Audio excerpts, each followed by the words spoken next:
যে ব্যক্তি হজ করার ফয়সালা করবে সে যেন হজের সময় ইরহাম বাঁধার দিনগুলো ইস্তিসহবাস করা, পাপ কর্ম করা এবং ঝগড়া বিবাদ থেকে বিরত থাকে।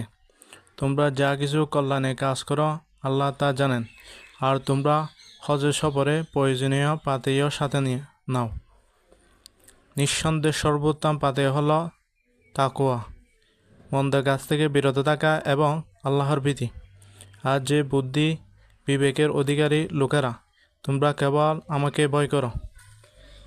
যে ব্যক্তি আল্লাহর জন্য এমনভাবে হজ আদায় করল যাতে সে কোনো অশ্লীল কথা কাজ করেনি এবং কোনো পাপাচারে লিপ্ত হয়নি, সে বাড়িতে এমন অবস্থা প্রত্যাবর্তন করল যেন তার মা তাকে আজই প্রসব করেছে। সহিহ বুখারী 1521 নম্বর হাদিস। নিশ্চয় গোটা মানব জাতির জন্য সর্বোত্তম যে ঘরটি বানানো রাখা হয়েছিল তা ছিল বাক্কায়, মক্কা নগরীতে। এ ঘর হচ্ছে মানবকুলের জন্য কল্যাণ ও হেদায়ত। এখানে রয়েছে আল্লাহ তাআলার সুস্পষ্ট নিদর্শন, রয়েছে ইব্রাহিমের দাঁড়ানোর স্থান। এ ঘরের বিশেষ মর্যাদা হচ্ছে যে এখানে প্রবেশ করবে সে নিরাপদ হয়ে যাবে। দ্বিতীয় মর্যাদা হচ্ছে মানব জাতির উপর আল্লাহর হুকুম পালনের জন্য তাদের এই দায়িত্ব দেওয়া হয়েছে। যে ব্যক্তি এ ঘর পর্যন্ত পৌঁছার সামর্থ্য থাকবে সে যেন এ ঘরের হজ আদায় করে। আর যদি কেউ এই বিধান অস্বীকার করে তা জেনে রাখা উচিত আল্লাহ তাআলা সৃষ্টিগুলোর মুখাপেক্ষী নন। সূরা আল ইমরান 96 থেকে 57 নম্বর আয়াত। হে নবী, স্মরণ করো যখন আমি ইব্রাহিমকে এই কাবাঘর নির্মাণের জন্য স্থান ঠিক করে দিয়েছিলাম, তখন তাকে আদেশ দিয়েছিলাম আমার সাথে তুমি অন্য কিছুকে শরিক করো না।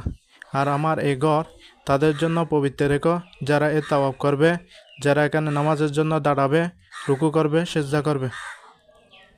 তাকে আরও আদেশ দিয়েছিলাম, তুমি মানুষদের মাঝে হজের ঘোষণা প্রচার করে দাও, যাতে করে তারা তোমার কাছে দূর দূর থেকে পায়ে হেঁটে এবং দুর্বল ইটের পিঠে আরোহণ করে ছুটে আসে। সূরা আল হজ 26 থেকে 27 নম্বর আয়াত। হজের মাসগুলোতে যদি তোমরা তোমাদের মালিকের অনুগ্রহ তালাশ করতে গিয়ে কোনো ব্যবসা বাণিজ্য করতে চাও তাতে তোমাদের উপর কোনো দোষ নেই। অতএব তোমরা যখন আরফাতের ময়দান থেকে ফিরে আসবে তখন মুজদালাফায় মাশারে হারামের কাছে এসে আল্লাহকে স্মরণ করো, ঠিক যেমনি করে আল্লাহ তাআলা তোমাদের তাকে ডাকে পথ বলে দিয়েছেন, যদিও ইতিপূর্বে তোমরা পথভ্রষ্টদের দলের সামনে ছিলে। সূরা আল বাকারা 158 নম্বর আয়াত।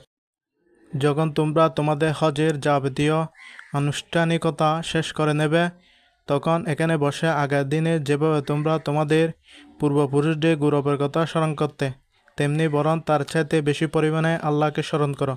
মানুষদের ভেতর এমন আছে যারা বলে, হ্যাঁ আমাদের রব, সব ভালো জিনিস তুমি আমাদের দুনিয়াতে দিয়ে দাও। হ্যাঁ, যারা এ ধরনের কথা বলে তাদের জন্য পরকালে আর কোনো পাওনাই বাকি থাকে না।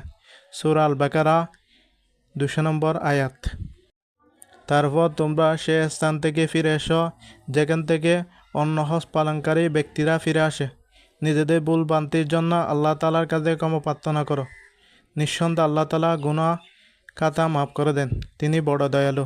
সূরা আল বাকারা 199 নম্বর আয়াত।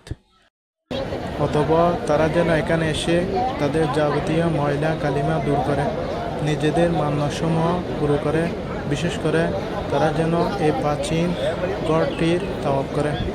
সূরা আল হজ 29 নম্বর আয়াত। হে মানুষ, তোমরা যারাই মেনে নিয়েছ তোমরা ওয়াদাসমূহ পূরণ করো।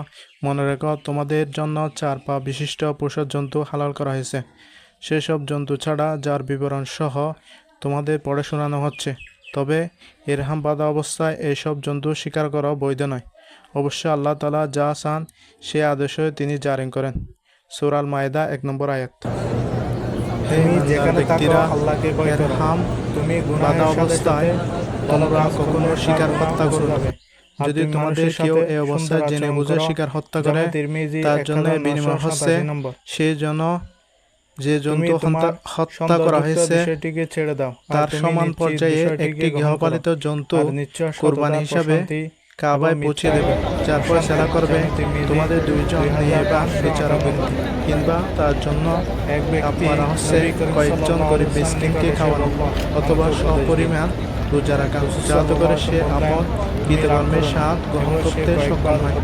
এই নিষেধাজ্ঞা জারির আগে যা কিছু গত হয়ে গেছে আল্লাহ তাআলা তা মাফ করে দিয়েছেন, কিন্তু এরপর যদি কেউ এর পুনরাবৃত্তি করে তাহলে আল্লাহ তাআলা অবশ্যই তার কাছ থেকে প্রতিশোধ নেবেন। আর আল্লাহ তাআলা প্রভাবশালী ও প্রতিশোধ গ্রহণে প্রবল শক্তিমান। সূরা আল মায়েদা 95 আয়াত। তোমাদের জন্য সমুদ্রের শিকার হালাল করা হয়েছে এবং তার কাবা তোমাদের জন্য ও সমুদ্রের পর্যটকদের জন্য উৎকৃষ্ট সম্পদ। মনে রাখবে, যতক্ষণ পর্যন্ত তোমরা এরহাম বাঁধা অবস্থায় থাকবে ততক্ষণ পর্যন্ত শুধু স্থলভাগের শিকার তোমাদের জন্য হারাম থাকবে। তোমরা ভয় করো আল্লাহ তাআলাকে, যার সমীপে তোমাদের সবাইকে জড়ো করা হবে। সূরা আল মায়েদা 96 আয়াত। আল্লাহ তাআলা কাবাকে সম্মানিত করেছেন মানব জাতির জন্য। তার বৃত্তি হিসাবে তিনি এটা, যে ব্যক্তি আল্লাহর জন্য এমনভাবে হজ আদায় করল যাতে সে কোনো অশ্লীলতা ও কাজ করেনি এবং কোনো পাপাচারে লিপ্ত হয়নি, সে বাড়িতে এমন অবস্থা প্রত্যাবর্তন করল যেন তার মা তাকে আজও প্রসব করেছে। সহিহ বুখারী। তুমি যেখানে থাকো আল্লাহকে ভয় করো। তুমি গুনাহের সাথে সাথে ভালো কাজ করলে তা গুনাহ মুছে যাবে। আর তুমি মানুষের সাথে সুন্দর আচরণ করো। জামে তিরমিজি 1987 নম্বর।